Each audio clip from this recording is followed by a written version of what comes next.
Baik, kita lanjutkan materi. Kali ini kita akan memasuki materi terkait teknik for maintenance.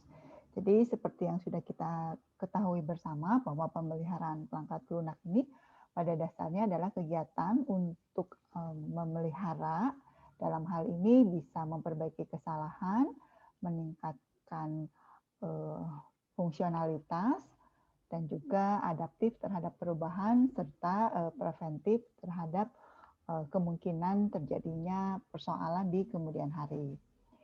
Nah, jadi ada beberapa teknik yang bisa dilakukan untuk melakukan pemeliharaan itu yang akan kita bahas pada pertemuan kali ini.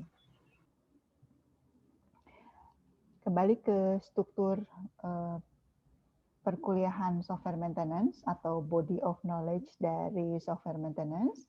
Ini dari basic konsep kita memahami model proses, dan kemudian kita menyadari atau menyamakan lagi persepsi mengenai key issue, ya. Ada beberapa hal yang harus kita lihat dari persoalan software maintenance ini, mulai dari technical sampai dengan ke persoalan software maintenance measurement. Nah, kemudian ada yang disebut dengan teknik for maintenance, ya. Ada beberapa hal, beberapa poin yang akan kita bahas, antara lain program comprehension, kemudian re-engineering dan reverse engineering, serta ada yang disebut dengan impact analysis.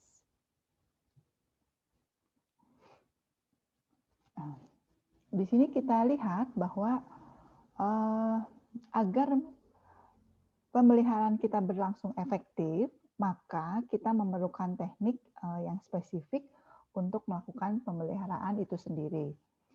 Jadi pada dasarnya kalau kita lihat sebetulnya maintenance itu kan secara siklus itu sangat mirip dengan development, tidak ada yang berbeda kalau kita mengacu ke standar yang dikeluarkan oleh IEEE. Namun ada proses unik yang memang tidak ada di kegiatan development pada umumnya. Nah, sehingga karena dirasa tidak terlalu berbeda dengan development, ketika melakukan pengembangan software dan dilanjutkan dengan pemeliharaan, itu tidak menyadari bahwa sebetulnya ini melakukan pemeliharaan. Jadi rasanya seperti mengembangkan aja terus gitu ya. Nah, sehingga mungkin pemeliharaannya bisa, tetapi apakah dia efektif atau tidak. Nah, di sini di teknik-teknik yang akan kita bahas sebetulnya dalam rangka supaya pemeliharaan berlangsung secara efektif. The following provide some of the best practice technique used by maintainers. Ya, jadi ini istilahnya tuh best practice. Best practice itu artinya berdasarkan pengalaman-pengalaman yang sebelumnya yang sudah pernah dilakukan oleh para maintenance baik di industri maupun pengalaman-pengalaman lainnya, ya. Jadi ya istilahnya itu best practice, ya. Jadi kita bisa berguru kepada para pendahulu yang sudah melakukan proses maintenance ini. Yang pertama adalah program comprehension. Kita bisa melihat bahwa programmer spend considerable time in reading and comprehending program in order to implement change, ya. Jadi ketika kita akan melakukan maintenance, kita memerlukan waktu yang cukup untuk membaca program yang kita hadapi sebelum kita melakukan perubahan-perubahan atau penambahan. Ini code browser are a key tools in program comprehension, ya. Jadi kita bisa menggunakan berbagai tools sebetulnya untuk mempelajari atau membaca program, tapi pada dasarnya adalah bahwa seorang maintainer dia harus membaca seluruh kode program yang akan dia lakukan modifikasi atau update. Clear and concise document can aid in program comprehension. Nah, sehingga memang akan sangat diuntungkan kalau aplikasi yang akan kita maintain itu dilengkapi dengan dokumen. Apalagi kalau dokumennya memang cukup jelas dan cukup ringkas, ya, sehingga tidak terlalu memerlukan banyak effort juga untuk mempelajarinya. Hal ini membuat kita semakin menyadari bahwa di dalam software engineering tidak hanya program, aplikasi yang di-deliver, tetapi juga dokumen ya. Salah satu kenapa pentingnya dokumen adalah untuk pemeliharaan perangkat lunak di kemudian hari. Based on the importance of this subtopic, the annual IEEE Computer Society workshop is now have addressed program comprehension. Nah, jadi memang bagaimana sih supaya bisa memahami, mempelajari program secara menyeluruh itu sampai ada society-nya ya yang melakukan pembahasan-pembahasan terkait maintenance dengan teknik program comprehension ini. Nah, jadi untuk yang tertarik atau ingin memahami lebih mendalam terkait bagaimana teknik-teknik dan tools terkait program comprehension ini bisa dilihat di website ya, website yang tertera di sini. Di situ ada beberapa penelitian makalah terkait comprehension and tools ya for assessing comprehension processes. Jadi ada tools-nya dan ada paper-paper yang melakukan pembahasan terhadap tools ini. Dan yang melakukan detail terkait comprehension antara lain ini peneliti Takang dan Grab ya. Dipersilahkan kalau kita memang antusias dan ingin sekali memahami teknik lebih detail terkait program comprehension ini, kita bisa melihat di website terkait dan men-search juga ya penelitian-penelitian yang terkait hal tersebut atau penelitian-penelitian yang digagas awal oleh Takang dan Grab ini. Teknik yang kedua adalah re-engineering. Nah, Arnold provide a comprehensive compendium of topic, concept, tools, technique, case study, and risk and benefit associated with re-engineering. Nah, jadi re-engineering ini pada dasarnya adalah proses, namanya juga re ya, jadi kebalikannya gitu. Jadi dari aplikasi yang sudah ada, kita lakukan re-engineering sehingga didapatkan dokumen dan model untuk lebih menjelaskan bagaimana si aplikasi itu dibangun. Beberapa tools bisa melakukan re-engineering, jadi kita sajikan saja atau kita inputkan saja program-program yang dari aplikasi yang harus kita maintain. Lalu dengan tools re-engineering itu didapatkanlah minimal ya kelas diagram, jadi kita bisa melihat bagaimana keterkaitan antar kelas dan sebetulnya ada kelas apa saja yang di code ya di dalam program tersebut. Nah, itu beberapa tools. Namun memang saya belum melihat tools yang bisa mengotomatisasi fungsionalitas ya. Jadi fungsionalitas itu pada dasarnya memang jembatan dari requirement ke kelas diagram. Kalau kita mengingat kembali bagaimana life cycle di software itu, bahwa kegiatan requirement itu sebetulnya merupakan input dari development software, dan software itu akan ditunjukkan atau direpresentasikan dengan produk yang sebetulnya terdiri dari kelas-kelas diagram dan kode-kodenya tentu saja ya, kode-kode program dari kelas diagram tersebut. Nah, jadi ketika di re-engineering sebetulnya paling mendekati adalah mendapatkan kelas-kelas diagram dan komponen-komponen yang terkait di dalamnya. Tetapi kalau kita mau lihat lagi ke fungsionalitas, saya belum explore ya apakah ada tools yang bisa mengenerate dari aplikasi menjadi diagram use case gitu ya. Kalau diagram use case biasanya saya lakukan re-engineering secara manual dengan melihat sebetulnya di software ini ada fitur apa aja, ada fungsi apa saja. Kita bisa lihat dari menunya, kita bisa lihat dari page-page-nya, hanya saya bisa lakukan secara manual. Dari situ kita bisa susun, kelompokkan beberapa menjadi use case ya, dan kita buatlah diagram use case dari aplikasi yang kita sedang amati. Nah, itu re-engineering ya. Dan kita juga bisa melihat, mencatat juga ya, mendokumentasikan juga aksi reaksi antara aktor dengan sistem dengan mencoba aplikasi ya, step by step dari aplikasi kita lalu tuliskan. Ya itu, re-engineering itu prosesnya seperti itu. Jadi kita mencoba aplikasinya dan kita kemudian dokumentasikan. Kalau use case yang bisa kita dokumentasikan aksi reaksinya. Biasanya kita bisa juga membuat sequence diagram untuk menjelaskan aksi reaksi dari user, aktor-aktor dengan aplikasi.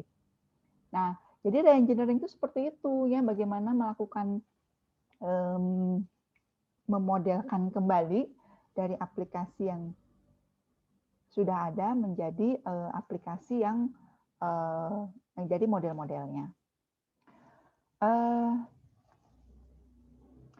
Ada yang istilahnya refactoring. Refactoring adalah program transformation that recognize a program without changing its behavior is now being used in reverse engineering to improve the structure of object-oriented programs. Nah, jadi selain re-engineering ada istilah refactoring dan ada istilah reverse engineering. Mohon maaf ya kalau reverse yang tadi saya sampaikan itu sebetulnya reverse engineering. Jadi reverse itu kembali dari program menjadi dokumen-dokumen dan menjadi model-model. Caranya seperti apa? Ada beberapa tools yang bisa membantu ya dari program didapatkan kelas diagram. Tetapi kalau kita ingin memodelkan fungsionalitas, salah satu caranya adalah melihat dari aplikasi tersebut dan mencatat kira-kira ada fungsi apa saja, ada fitur apa saja, dan kemudian membuatkan diagram use case-nya dan mencatatkan aksi reaksi atau skenario use case-nya dengan mencoba si modul-modul yang ada di aplikasi. Ya, jadi itu reverse. Ya, kalau re-engineering itu mengulang kembali ya. Jadi kita lakukan misalnya sudah ada aplikasi yang kita jadikan referensi dan kemudian kita akan membuat persis seperti aplikasi tersebut, lalu kita melakukan tiru terhadap aplikasi yang sudah ada dan kita mencatatnya menjadi fungsionalitas-fungsionalitas yang akan dibangun di aplikasi kita.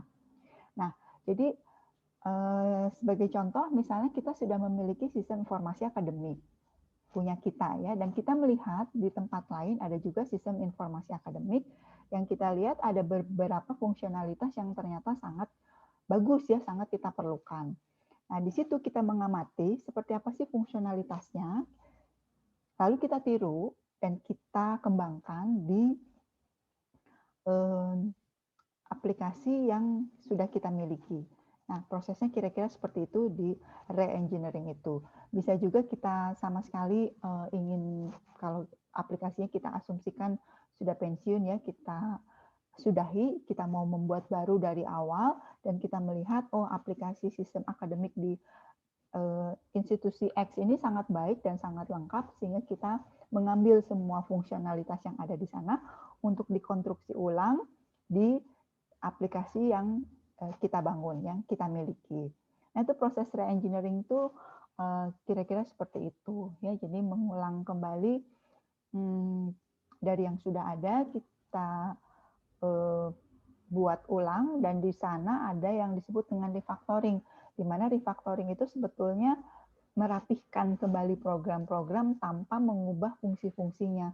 Jadi kita melihat, saya mau re-engineering nih, misal ya, kita melihat bahwa aplikasi yang sudah kita miliki ini sudah berjalan cukup baik, tetapi saya harus adaptif, ya, saya harus pindahan ke framework web yang lebih mumpuni, lebih bagus, karena memang perkembangan teknologinya mengharuskan aplikasi ini berubah gitu ya, berubah frameworknya.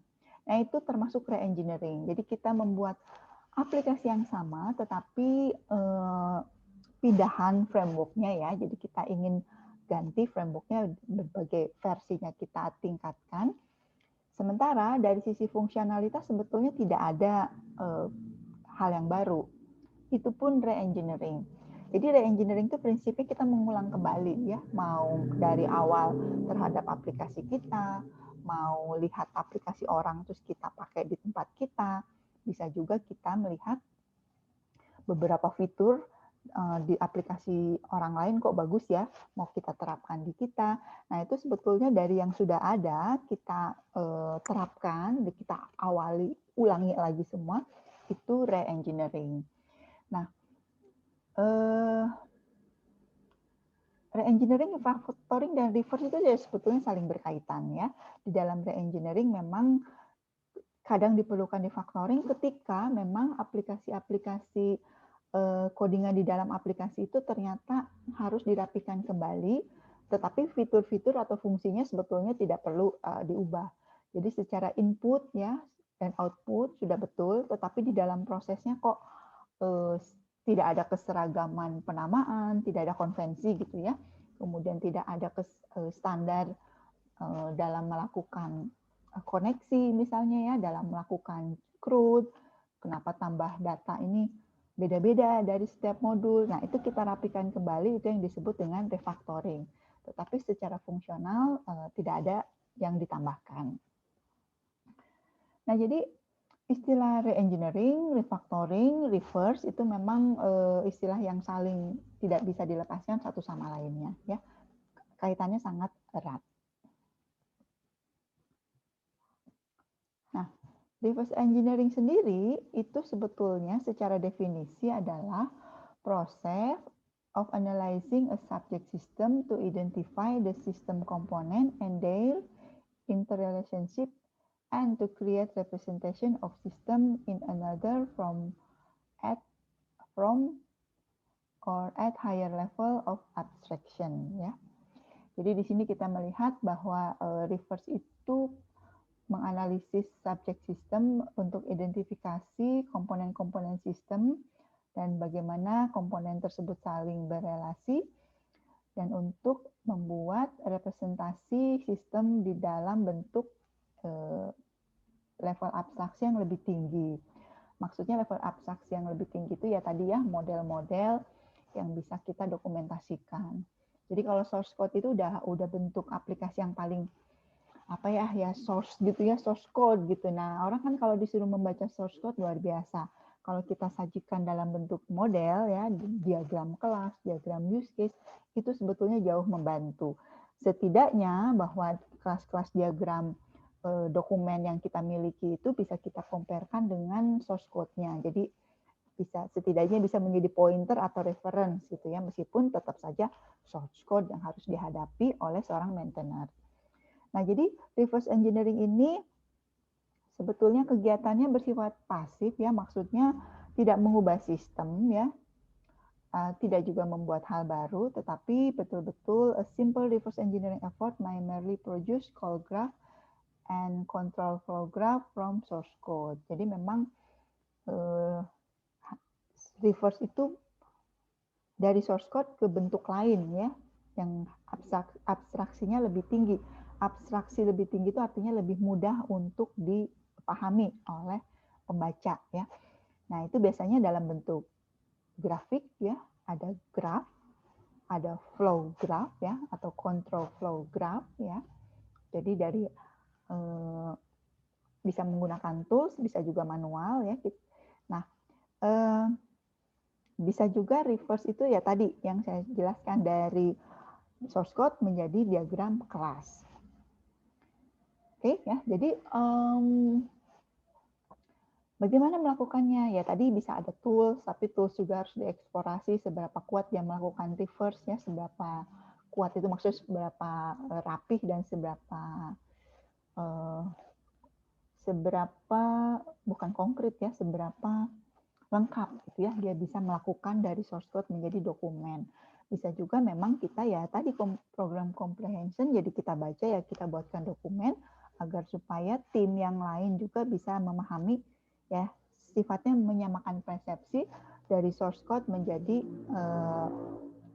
source code dan dokumen itu menjadi satu pemahaman. Ya, jadi sebelum melakukan maintenance kan harus paham dulu semua yang dilakukan. Nah, ada istilah redocumentation. Di sini disampaikan redocumentation itu adalah one type of reverse engineering. Jadi kita sudah mengenal 4 istilah ya, yang depannya re-engineering, reverse engineering, kemudian ada refactoring, dan ada redocumentation. Nah, ini semua. Sebetulnya ada lagi saya pernah baca refunction gitu ya. Jadi ya mungkin mirip-mirip juga ya prinsipnya seperti itu ya. Jadi mengulang kembali. Nah, redocumentation ini saya pernah melakukan redokumentasi ya dengan mengacu ke sebuah standar, dan ternyata memang tidak mudah karena tadi tetap saja kita harus melakukan program comprehension. Apalagi ternyata source code-nya itu tidak bisa dibantu oleh tools untuk menghasilkan model-model. Karena ya secara tools itu kan dia memiliki spesifikasi ya, dia hanya bisa membantu source code yang dengan standar seperti apa. Jadi ketika harus dibaca, banyak juga yang gagal baca gitu ya, gagal dan akhirnya tidak bermanfaat sama sekali. Nah, jadi kegiatan redocumentation ini sangat diperlukan kalau memang kita lihat aplikasinya kok sama sekali nggak ada dokumennya ya, ini gimana gitu ya. Sementara ini aplikasi ingin digunakan panjang, ingin terus dikembangkan, ingin terus dioperasikan. Sehingga kita memang seharusnya punya redocumentation. Ya harus punya dokumentasi dan kita harus melakukan redocumentation. Nah, ada lagi istilahnya design recovery katanya ya. Ini menurut pendapat Bapak TJ97 ini ya. Jadi ada type lain yang disebut design recovery ya. Jadi memang prinsipnya sama dari yang sudah ada di recover lagi ya, recovery. Kemudian ada debt reverse engineering has gained great importance over the last few years ya. Jadi memang ya, reverse engineering itu istilah yang semakin orang familiar dan semakin merasa itu hal yang penting. Karena memang awal-awal ramainya software development ini kesadaran bahwa dokumentasi itu menjadi hal yang penting dan kesadaran bahwa tahapan-tahapan dalam sebuah proses pengembangan perangkat lunak itu harusnya lengkap gitu ya, harusnya terdokumentasi, harusnya jelas ya alurnya. Nah, kadang-kadang output akhirnya adalah hanya produknya aja, softwarenya aja. Sehingga nggak ada dokumentasi, nggak ada alur, bahkan desain database-nya juga harus melihat langsung ke database. Nah, itu semua menyebabkan pengembangan menjadi sulit dan itu disadari, sehingga lahirnya reverse engineering ini. Nah, jadi kalau ingin melihat diskusi-diskusi terkait reverse engineering, tools-toolsnya ya, atau bahkan bagaimana kita melakukan atau membuat gitu ya, membuat tools untuk reverse engineering, itu ada di pertemuan Working Conference on Reverse Engineering WCRE ya. Nah, itu ini untuk menunjukkan bahwa diskusi terkait per topik reverse saja sudah jadi annual itu tahunan ya, dibahas secara terus-menerus. Nah, ini jadi kita lihat ya, tadi saya ulang ada ada reverse, ada refactoring, ada redocumentation, ada recovery. Nah, recovery sih untuk another type sih sebetulnya ya. Nah, tapi mudah-mudahan penggunaan istilah ini tidak membingungkan dan sebetulnya sangat terkait erat ya. Jadi tidak ada yang bertolak belakang. Kemudian ada persoalan technical testing ya. Jadi setelah dilakukan maintenance, artinya kan ada ini ya, ada barangkali ada fitur yang ditambahkan atau barangkali ada fitur yang diperbaiki karena sudah tidak sesuai dengan kebutuhan. Nah, itu harus dites lagi kan. Ya, kalau nggak dites kan bagaimana memverifikasi bahwa prosesnya sudah berlangsung dengan baik. Nah, ada persoalan, the cost of repeating full testing on the major pieces of software can be significant in terms of time and money. Jadi terbayang ya, misalnya kita memiliki aplikasi akademik aja dengan 10 fungsionalitas utama. Yang utama ya, belum dengan anak-anaknya. Atau 10 fitur utama, ya kita sebut saja fitur. Lalu ada maintenance. Ternyata fitur yang kedua ini ada persoalan karena ada perubahan kebijakan sehingga fitur kedua ini harus disesuaikan dengan kebijakan yang ada. Kita maintenance, kita perbaiki. Ketika selesai diperbaiki, kita harus tes kan? Tes tentu saja dilakukan oleh tester. Tester akan melihat bahwa oh ini hanya modul 2-nya aja kok yang dites. Tapi modul 2 ini terpengaruh ke modul 1. Modul 2 ini juga mempengaruhi modul 3, 4, 5. Bagaimana nih melakukan testingnya? Apakah kita juga harus tetap melakukan testing dari modul 1 sampai modul 5, padahal yang diperbaiki hanyalah modul 2. Nah, ini muncul istilah regression testing. Regression testing ini adalah the selective retesting of a system or component to verify the modification have not caused unintended effect, is important to maintenance. Ya, jadi regression testing ini sebetulnya testing atau retesting di sebuah sistem ya untuk memastikan modifikasi yang tadi yang barusan ini tidak menyebabkan efek yang tidak diinginkan ya. Nah, ini sangat penting. Nah, bagaimana melakukan regression testing? Sebetulnya ada panduannya, ada padanannya. Bagaimana sistem ini sedang beroperasi tidak terganggu, bagaimana sistem yang sedang berjalan itu ya dengan fitur yang sebelumnya itu ketika terjadi perbaikan fitur atau penambahan fitur tidak merusak fitur yang sebelumnya. Itu adanya di regression testing. Nah, ini research effort into areas such as slicing look at this topic ya. Jadi memang terkait regression testing itu sangat menarik ya. Sama sebetulnya ada tools-nya, lalu ada panduan melakukan regression testing secara manual agar supaya efektif. Nah, itu satu pembahasan tersendiri. Nah, finding time to test is often difficult ya. Jadi memang kendala lainnya adalah ketika kita melakukan maintenance sama dengan persoalan testing lainnya, investasi terhadap kegiatan testing itu kadang-kadang dirasa membebani gitu ya. Aduh, ngodingnya aja lama, mesti dites lagi. Jadi seolah-olah testing itu menjadi tidak diperlukan atau ya sekedarnya aja. Nah, ini ada persoalan di testing ini ya. Jadi kita menyadari ya bahwa sudah terbayangkan aplikasi sudah berjalan tapi ada penambahan fitur atau ketika aplikasi berjalan beroperasi baru ketahuan ada kesalahan fatal ini harus diperbaiki sehingga kita request untuk perbaikan atau maintenance request. Nah, kita perbaiki harus dikembalikan lagi untuk dites. Nah, makanya ya kita belajar object oriented itu karena kalau di object oriented setidaknya kalau satu kelasnya kita obrak-abrik, kelas lain seharusnya tidak menjadi ikut rusak gitu ya, karena variabelnya, nama metodenya dan lain sebagainya kan terlokalisir di masing-masing kelas. Ya, tidak merusak. Beda kalau kita ngodingnya ada global variabel yang kalau global variabelnya berubah di tempat lain juga harus dicek nih, jadi hilang nama variabelnya jadi berubah. Jadi seharusnya di tempat lain juga ikut berubah.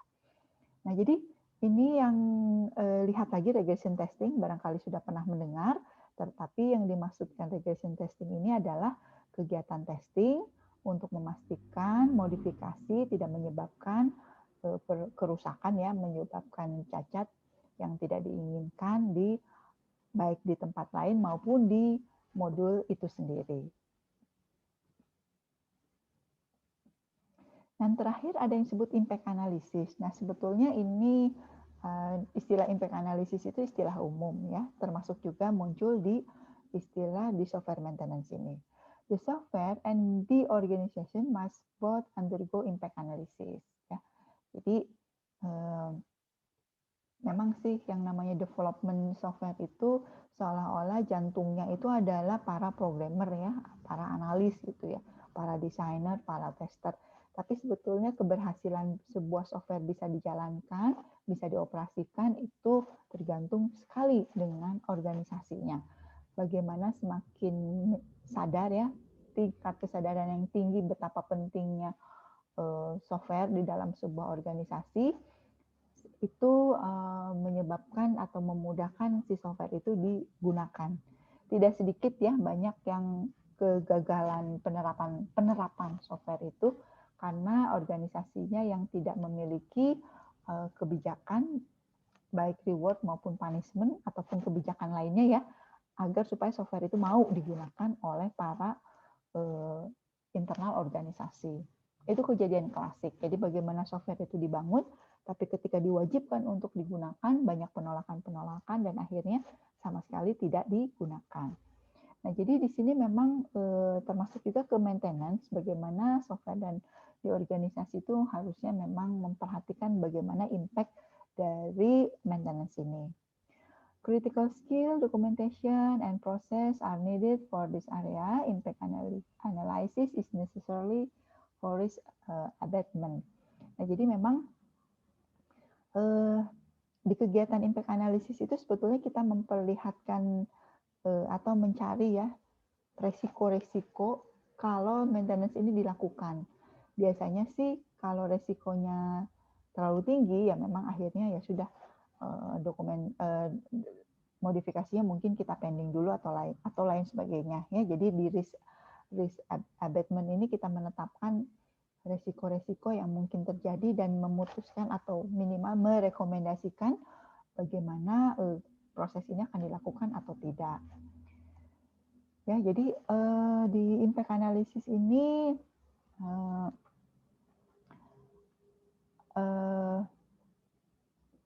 kita based on dokumen ya, dan bagaimana sih proses-proses yang terjadi pada aplikasi dan request itu kira-kira prosesnya seperti apa, apakah mempengaruhi proses yang sudah ada tersebut. Ya, software design for maintainability facilitate impact analysis. Jadi sebetulnya kalau kita ingat maintainability ya, maintainability itu bagaimana kualitas sebuah software untuk mudah di-maintain. Nah, sebetulnya itu terkait erat dengan impact analysis. Semakin kita mempersiapkan maintainability ya, entah software itu mudah untuk di-maintain atau kita menyiapkan dokumen terkait development, itu akan memudahkan impact analysis terhadap request perubahan. Ya, kembali ini menyadarkan kita semua bagaimana pentingnya development software yang baik ya, bagaimana kualitas perangkat lunak itu harus kita jaga, kita pertahankan karena memang kita harus investasi untuk umur panjang hidup software itu sendiri. Nah, maintainability sebetulnya sebuah istilah atau ukuran dari kualitas yang sudah disepakati ya, termasuk juga oleh IEEE Computer Society. Ini 6.10.12 ya. Define maintainability as the ease with which software can be maintained, enhanced, adapted, or corrected to satisfy specified requirement. Nah, jadi kita bisa lihat ya, maintainability itu kemudahan. Kalau adanya pemeliharaan, enhance ya, perluasan, adapted, adaptasi ya, atau corrected atau perbaikan dalam rangka perbaikan untuk mencapai specified requirement. Ya, jadi ISO pun menetapkan maintainability ini sebagai salah satu karakteristik dari kualitas.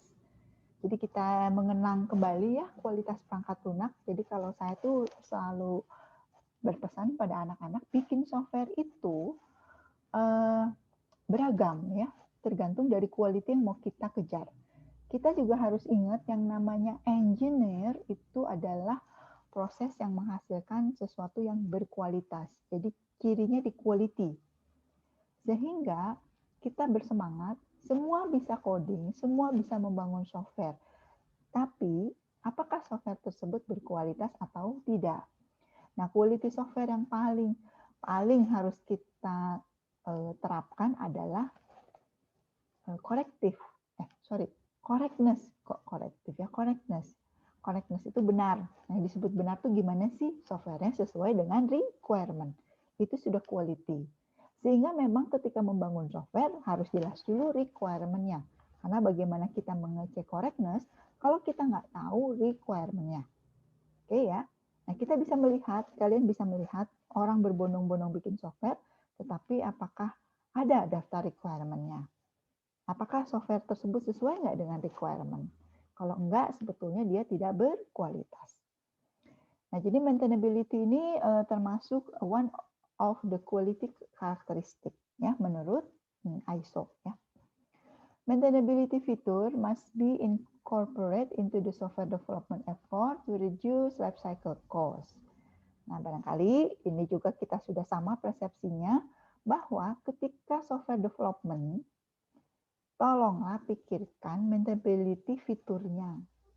Ya, bagaimana software ini bisa di maintain di kemudian hari supaya nggak mahal di belakang. Contoh yang sederhana aja, saya bikin tim untuk bikin software, saya nggak invest konvensi. Sebetulnya itu sudah membuat maintainability saya rendah ya. Saya nggak tahu, programmer saya 3 orang. Ketika mereka ngoding, itu ngodingnya sama nggak stylenya. Meskipun kita sepakat, semua pakai CI, semua pakai Laravel, oke, sepakat. Tapi saya juga harusnya ngecek, saya juga harusnya ngasih panduan konvensi pengkodingan, mau kayak gimana pengkodingannya. Nama variabel harus seperti apa, nama metode mau seperti apa. Kemudian daftar kalau kita menggunakan berbagai metode mau seperti apa parameternya. Nah itu kan sebetulnya disepakati antar programmer, jangan sampai terlalu berbeda stylenya. Contoh yang sederhana, kalau kalian sudah biasa ngoding kan tahu ya, kalau CRUD itu kan semua bikin CRUD ya, tapi setiap framework akan berbeda. Ada yang naruh, saya suka nanya sih, kalau nambah itu di model apa di controller ya? Kalau kita nge-add, enaknya ditaruh di model apa di controller? Banyak framework yang membebaskan, terserah mau ditaruh di mana gitu ya. Jadi akhirnya terjadi tidak bisa dinyatakan yang benar itu di controller. Kalau CRUD itu taruhnya di controller, jangan di model. Kalian paham kan maksud saya? Tapi beberapa style enggak juga ya, ada yang naruhnya di model dan nggak error, baik-baik aja. Ya aneh sih, tapi buktinya nggak error. Nah, itu kesepakatan yang sederhana banget, yang sebetulnya di Unpas pun, di kita pun, kadang-kadang ya akhirnya bergantung kembali lagi kepada style masing-masing pemrogram ya. Saya sendiri mengikuti framework, saya makanya kalau belajar framework, web framework tuh sengaja pilihnya yang ketat, biarinlah rigid, rese, atau susah gitu ya. Kenapa? Karena supaya tertib. Saya berinvestasi ketertiban agar supaya programmernya dipaksa untuk tertib juga, sehingga maintainability menjadi tinggi. Ya, jadi menjadi nanti di kemudian hari kalau ada pemeliharaan, siapapun programmernya dia bisa melihat standar-standar di codingan yang relatif sesuai konvensi. Ya mudah-mudahan terbayang ya. Jadi program itu nggak salah, kita ngoding suka-suka kita, style kita nggak apa-apa. Tapi kita bicara kalau bikin software itu pasti teamwork. Nah, kalau kita tidak rapih ya, saya mah caranya gini. Nanti di kemudian hari ketika mau dilakukan peningkatan, biasanya bingung. Karena kok beda gitu ya, cara mengkodingnya beda. Ya beberapa orang sih merasa tidak penting ya, tidak masalah. Yang penting cara codingannya, yang penting jalan aplikasinya. Yang penting aplikasinya ketika di running menghasilkan yang diharapkan. Perkara codingan di dalamnya seperti apa, perkara maintainability-nya kayak apa, itu nomor 2. Jadi tidak dimasalahkan. Nggak apa-apa ya, selama memang saya takutnya, atau yang kita khawatirkan, sebetulnya banyak joke yang mengatakan spaghetti code. Sering dengar ya, spaghetti code. Lama-lama kodenya nambah, tambah, keriting gitu ya, numpuk gitu kayak spaghetti, udah pusing dicari mana ujungnya gitu ya. Nah, itu kita menghindari spaghetti code ya. Maintainability tinggi itu supaya memang kita terbiasa mengcoding, tidak spaghetti code ya. Nah ya, jadi disampaikan di life cycle gitu ya, jangan di belakang, jangan berpikir gimana nanti aja gitu ya, kan sekarang mah development, maintenance mah nanti. Lagian yang develop belum tentu, yang maintenance belum tentu saya. Ya jangan boleh kayak gitu ya. Programmer yang sejati programmer itu dia sangat ingin untuk meninggalkan jejak bersejarahnya gitu ya.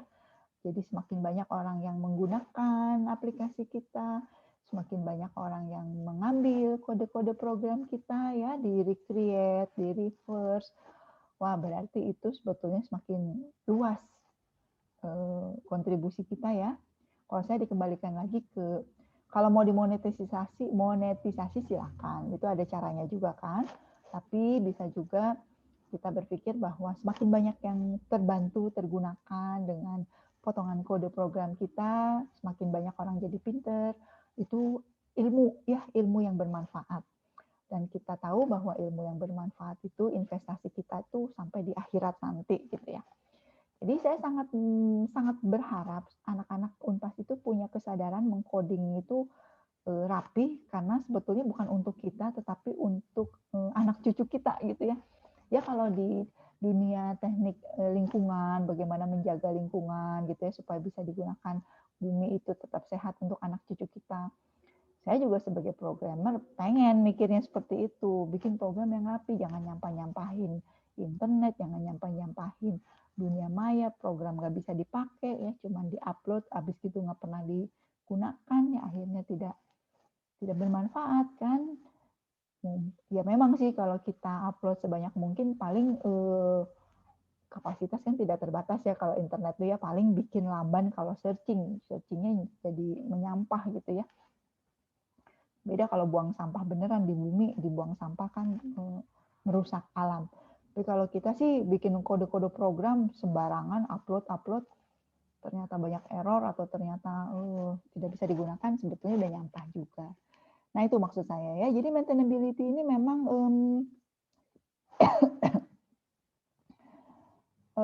mikirnya harus jauh gitu ya. Karena kadang-kadang kalau kita sebagai developer kepepet ya, pokoknya programnya jalan gitu. Pokoknya programnya bisa digunakan pada waktu yang sudah ditetapkan. Pokoknya fungsionalnya jalan dulu lah. Tanpa kita lihat sebenarnya dalamnya kayak apa. Ya ibaratnya kalau lemari baju gitu ya, nah masukin aja semua, pokoknya nggak kelihatan berantakan. Tapi kita kunci gitu ya lemarinya supaya orang lihat nggak berantakan. Tetapi di dalamnya kayak apa, kita kan nggak tahu. Berantakan juga kan. Sama program juga gitu. Jadi seolah-olah baik-baik, padahal sebetulnya di dalamnya spaghetti code ya. Nanti kita akan belajar istilahnya tuh code smell ya. Kode bau.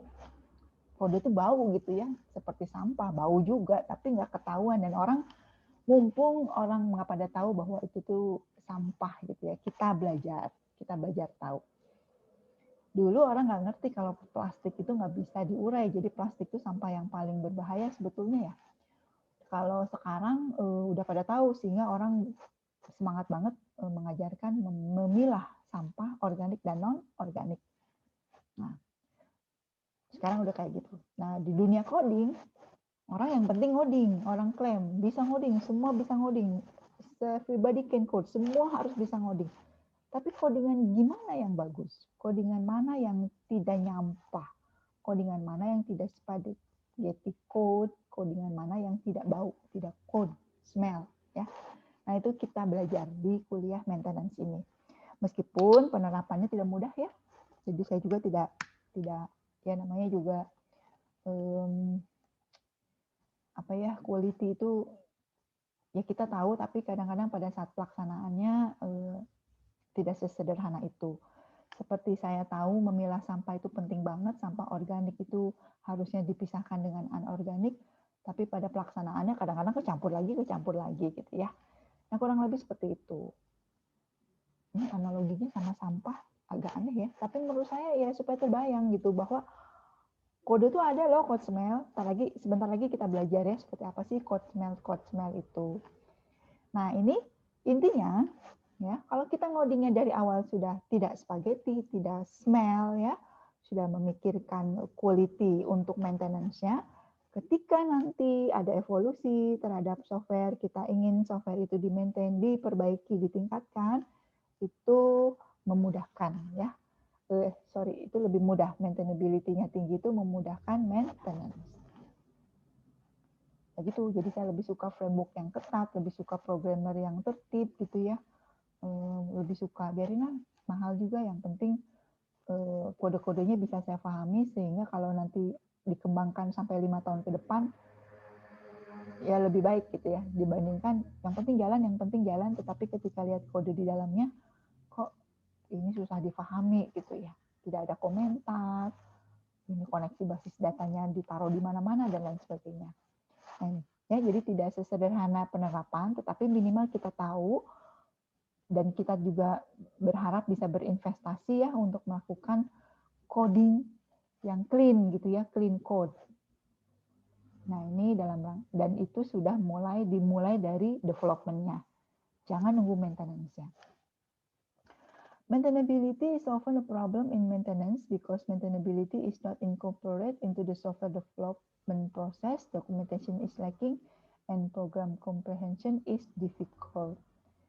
Ya, memang maintainability ini problem di maintenance ya. Biasanya karena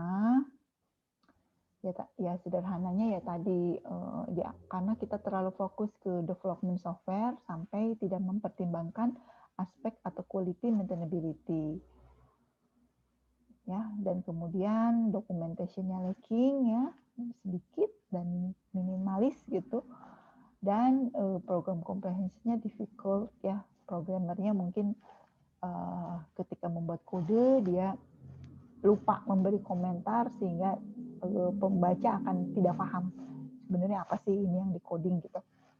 Nah jadi tapi enaknya kalau sudah framework ya, makanya saya sangat menyarankan mewajibkan bahkan ya jadi mata kuliah di kita belajar framework, karena di framework itu sudah ditata rapih ya, ada view, ada controller, kode sebelah ini, jadi setiap framework ada rule-nya, ada aturannya, sehingga memang kode-kode kita menjadi lebih rapih ya, comprehension-nya menjadi lebih memudah, menurut saya lebih mudah ya, karena fokus ini lagi baca modul apa, ini lagi baca codingan apa ya, tidak source code dari atas ke bawah. Kemudian maintainability can be achieved by including it in its requirement, design, and construction ya, jadi memang satu lagi ya, next level nih saya nyebutnya next level karena sebelumnya kita harus menggedor-gedor gitu ya, bahwa yang namanya software konstruksi ini sangat tergantung dari requirement dan desain yang baik dan bagus gitu. Sementara banyak sekali yang tidak mau melakukan requirement dan desain dengan baik gitu karena waktunya terbatas dan difokuskan ke konstruksi. Nah ini harus tambah lagi pemikiran untuk maintainability gitu ya, sehingga memang di requirement itu tolong ditambahkan. Bagaimana menetapkan maintainability yang baik, di desain juga harus dipertimbangkan ya. Minimal konvensi kesepakatan supaya programnya terlihat standar dan mudah untuk dilakukan pengembangan. Dan tentu saja pada saat construction minimal gitu ya, setiap pengkodingan kita lengkapilah dengan dokumen ya, lengkapilah dengan komentar di setiap lembar kodenya. Itu sudah menunjukkan upaya untuk melakukan maintainability. Nah, kalau di perusahaan manajemen kelihatannya cukup jelas ya bahwa keberhasilan di software development atau software maintenance itu kalau organisasinya menyadari betapa software ini sangat diperlukan dan memegang peran yang sangat penting. Sehingga ada investasi terhadap resource ya, baik pembiayaan maupun waktu yang sudah dialokasikan. Nah, itu tergantung ya, makanya banyak sekali diskusi terkait organisasi dan kematangan organisasi dalam melaksanakan software development dan implementation ya. Banyak sekali cara mengukurnya, banyak sekali pembahasannya. Itu terkait dengan organisasi dan tata kelola ya. Sebetulnya itu ada juga gitu ya, meskipun ini domainnya adalah software engineering, software maintenance, tapi memang kalau sudah terkait organisasi kita tidak bisa lepas dari tata kelolanya ya. Jadi alangkah idealnya kalau setiap organisasi itu memang ada divisi IT-nya gitu, sehingga segala sesuatunya bisa lebih cepat ya, bisa tertangani dengan baik terkait software ini, termasuk juga kalau memang harus ada penyesuaian-penyesuaian dan perbaikan-perbaikan terhadap software yang sedang dibangun, yang sedang digunakan hasil dari development. Nah, persoalan yang pertama adalah staffing ya, jadi maintenance ini seolah-olah nggak penting, jadi disebutnya second class citizen gitu ya, not glamorous work, artinya kelihatan tidak berkelas, padahal secara substansi, secara tanggung jawab itu setara lah sama programmer gitu ya, karena dia harus melakukan code juga di maintenance ini. Nah jadi ada persoalan di manajemen ya. Kemudian di proses isu. Jadi ini mereview kembali ya materi yang sebelumnya bahwa development dengan maintenance itu mirip, kecuali ada several activity yang khas gitu ya. Nah ini yang harus disadari oleh semua pihak gitu ya. Manajemen juga sebaiknya memahami hal tersebut. Nah ini ada persoalan bahwa kita mereview kembali ya, menyamakan lagi persepsi bahwa yang membuat software belum tentu dia yang melakukan pemeliharaan. Nah jadi memang kita bisa memiliki opsi maintainer itu mau separate team ya, ini disebut maintainer. Kemudian bisa juga developernya terpisah dari maintainer ya. Dan ini memang tergantung sekali dari organisasi dan aplikasi yang dibangun gitu ya. Jadi kalau misalnya organisasinya kecil, kemudian software yang dibangunnya memang akan terus dikembangkan oleh si organisasi tersebut, nah mungkin maintainernya diambillah dari tim developer ya, agar supaya saling mengawal. Jadi ini bagaimana kalau kita melakukan outsourcing? Ini juga tidak masalah ya, bahwa kita juga bisa meng-hire pihak ketiga untuk melakukan maintenance di organisasi kita. Nah, tentu saja ini ada kekurangan dan kelebihannya tergantung dari case juga ya. Kalau misalnya aplikasi kitanya cukup kompleks dan resource dari sistem yang kita sedang kembangkan ini sudah sangat terbatas, ya kita menyewa maintainers untuk melakukan maintenance. Nah, jadi ini masih review yang kemarin ya untuk organizational structure.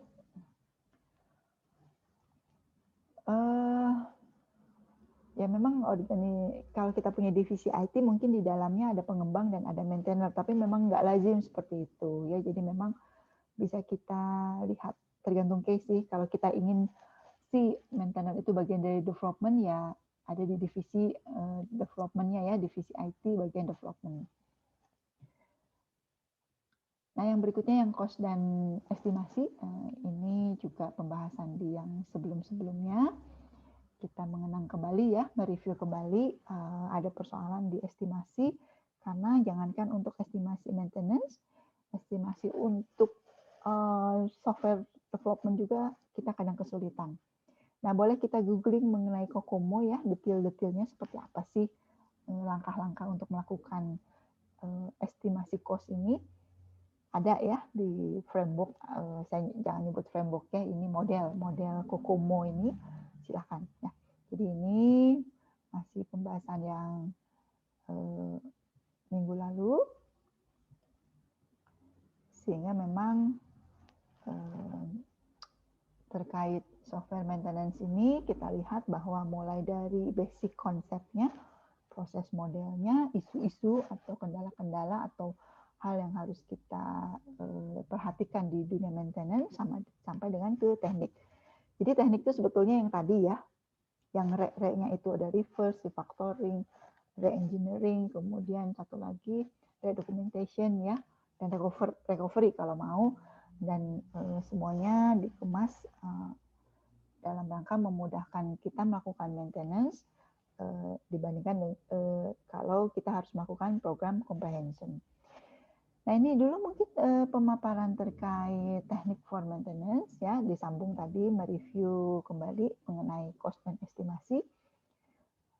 Sekian dulu mungkin pembahasan dari kita memasuki sesi tanya jawab. Terima kasih.